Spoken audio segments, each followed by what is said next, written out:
तो भई आज का रसल-पालूज़ा का शो तो ख़त्म हो चुका है कब का, लेकिन भई उसके बाद भी काफ़ी सारी कंट्रोवर्सी और कांड होना बंद नहीं हुआ है क्योंकि भई सबसे पहले तो मैं तुम्हें बता देता हूँ कि काफ़ी सैड अपडेट है, काफ़ी दुःख भरी खबर है कि जॉन सीना की सिर्फ़ और सिर्फ़ अब 5 अपीयरेंस बची हैं, यानी कि वो आपको बस 5 बार ही आते हुए दिखेंगे उनके रिटायरमेंट टूर में, जो कि काफ़ी सैड है। लेकिन मुझे रिमाइंडर तो दिलाना पड़ेगा ही क्योंकि शायद यही मेरी ड्यूटी है। इसके बाद बात करते हैं अगली अपडेट के ऊपर, जो कि मैंने दिन वाली वीडियो में मिस कर दी थी कि स्टेफनी मैकमैन हो चुके हैं इंडक्ट हॉल ऑफ फेम में। जी हाँ, आज के रसल-पालूज़ा के शो में जो शायद ट्रिपल एच कल सरप्राइज़ेज़ की बात कर रहे थे, वो शायद सरप्राइज़ स्टेफनी मैकमैन के लिए ही था, हमारे लिए नहीं था वो, कि भई आज अंडरटेकर आते हैं रसल-पालूज़ा के शो में और वो इंडक्ट करते हैं हॉल ऑफ फेम में हमारी स्टेफनी मैकमैन को, और वो बनी है पहली induction eight class of hall of fame, जो कि होगी 2026 में। तो भाई काफ़ी अच्छी बात है।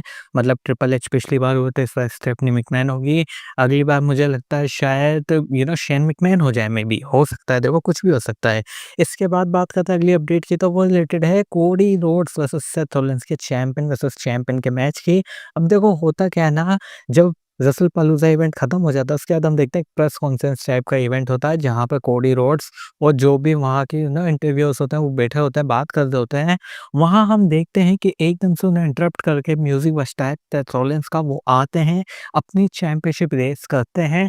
कोडी रोड्स और वो दोनों फेस टू फेस आते हैं और कहीं न कहीं कन्फर्म हो चुका है कि इस साल भी जो डब्ल्यूडब्ल्यूई है वो क्राउन जूल में जाएगी चैंपियन वर्सेस चैंपियन की थीम को लेकर। हाँ, मतलब भैया पहले सर्वाइवल सीरीज़ में हुआ करता था ये, लेकिन अब से शायद ये क्राउन जूल में हुआ करेगा क्योंकि भाई सेथ रॉलिन्स और कोडी रोड्स आमने-सामने आ चुके हैं और ये कन्फर्मेशन भी हो चुकी है कि भैया ये दोनों चैंपियन वर्सेस चैंपियन की थीम के साथ जाने वाले हैं एट क्राउन जूल। इसके बाद बात करते हैं आज की फाइनल अपडेट की, तो भाई देखो थोड़ा बहुत शॉकिंग इवेंट तो था रसल-पालूज़ा का, क्योंकि जो हमने देखा कि भाई पॉल हेमन ने आके इंट्रोडक्शन कराया ब्रॉक लेसनर का, जो हमें उन्होंने पुराने दिन ही याद दिला दिए, जहाँ 2018-19 में हमें देखने को मिलता था कि भाई पॉल हेमन आके अपने क्लाइंट ब्रॉक लेसनर को इंट्रोड्यूस करवाते थे, उसी तरह से आज भी उन्होंने इंट्रोड्यूस कराया। लेकिन सबसे बड़ा क्वेश्चन ये है कि क्या कहीं ये वापस से Roman Reigns versus Brock Lesnar की फ्यूड को स्टार्ट कर सकता है? क्योंकि हमें पता होना चाहिए कि भाई जब आखिरी बार नज़र आया था ना रोमन रेंस बंदा, तो उसने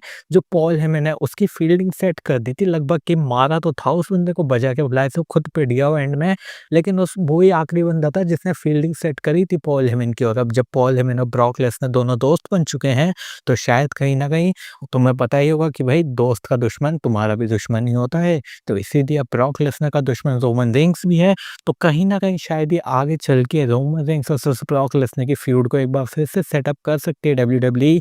इस चीज़ की हेल्प को लेकर मेबी किसी बड़े पेपर व्यू के लिए मैच को बचाया जा सकता है। फिलहाल हमें पता है कि जब इनका आखिरी मैच हुआ था शायद वो मेबी शायद क्राउन जूल में हुआ था या वो रेसलमेनिया में हुआ था।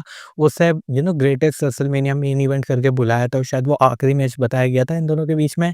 लेकिन तुम्हें पता है डब्ल्यूडब्ल्यूई को जहाँ पैसा दिखता है वो घुस जाते हैं, उससे उन्हें फ़र्क नहीं पड़ता उन्होंने क्या बोला, क्या नहीं बोला। लेकिन मुझे बहुत फ़र्क पड़ता है। क्या तुम इस वीडियो को लाइक करते हो या नहीं करते हो? चैनल को सब्सक्राइब करते हो या नहीं करते हो? तो जल्दी से कर देना सब्सक्राइब, वीडियो को कर देना लाइक। 10 लाइक का एम है और 2000 सब्सक्राइबर का भी एम है, तो जल्दी से पूरा करो। मिलता हूँ तुम सबसे अगली वीडियो में, तब तक के लिए thanks for watching, bye bye.